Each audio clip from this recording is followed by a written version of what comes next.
我讀心理學嘅時候呢 Doctor 曾經問過我一個問題呢，人性本善定人性本惡，定係其實唔知點答。電影《七宗罪》呢，原來已經上映30年，正好藉住呢部作品呢，深入探討人性黑暗面。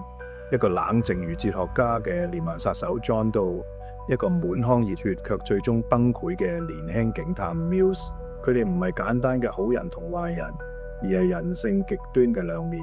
根據弗洛伊德嘅精神分析學說咧，人類心理由3部分組成：本我、自我、超我。戲中 John Doe 就係病態超我嘅體現，壓抑慾望，將殺人當作道德審判，正正係超我過度強大所導致嘅心理扭曲。冇慈悲，冇人性，只有冷冰冰嘅法則。專門研究心理病態嘅著名心理學家 Robert Hare 指出，佢符合心理病態者特徵：冷靜、理性、缺乏同理心。佢唔係為咗殺人快感，而係要你冇得反擊，正係功能型心理病態者嘅特質。咁瑞士心理學家榮格呢，就認為呢，每個人都有陰暗面，係被壓抑唔想面對嘅自己。7宗罪呢，就係潛意識中嗰啲黑暗部分。John Doe所殺嘅人正代表住社會唔敢面對嘅真相，自私、冷漠、墮落，亦係社會嘅陰暗面。電影中嘅 Mills 係正義代表，卻無法承受失控。根據 Aaron Beck 嘅認知行為理論 CBT 指出，情緒來自自動思維。當佢太太被殺，佢腦入邊只係剩翻一句：我冇辦法保護佢，最後導致情緒爆炸。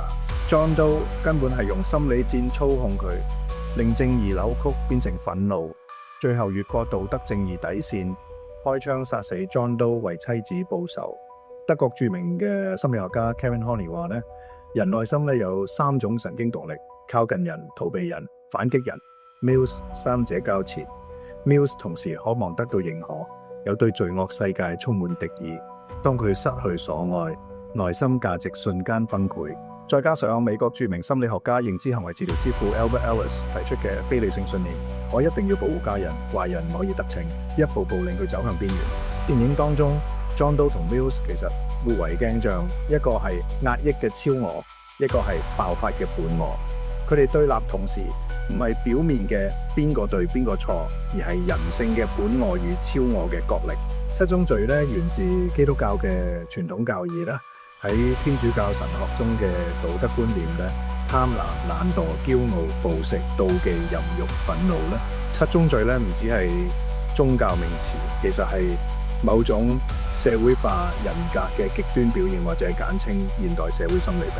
貪婪，對物質與權力嘅無限追求；憤怒同妒忌，人類冇辦法控制嘅基本情緒；驕傲啊，自我中心同優越感啦；懶惰，對人性同社會問題嘅冷漠等等，每樣都存在喺你我身上。我哋都相信人性係善良嘅，但喺極端情景底下，邊個都可能係下一個 Mills 或者 John Doe。心理學話俾我哋聽，人性嘅黑暗不只係屬於電影嘅，佢哋係潛藏於現實世界中嘅我哋。正如佛教思想，一念天堂，一念地獄，心生則種種法生，心滅則種種法滅。一個人嘅內心起念，可以產生種種苦樂世界，天堂與地獄只差一念。最後我問你一個問題，就係如果你係電影中嘅 Mills， 你會唔會開過一槍啊？留言話我知。中意電影或者心理學嘅朋友，記得訂閱支持我嘅頻道。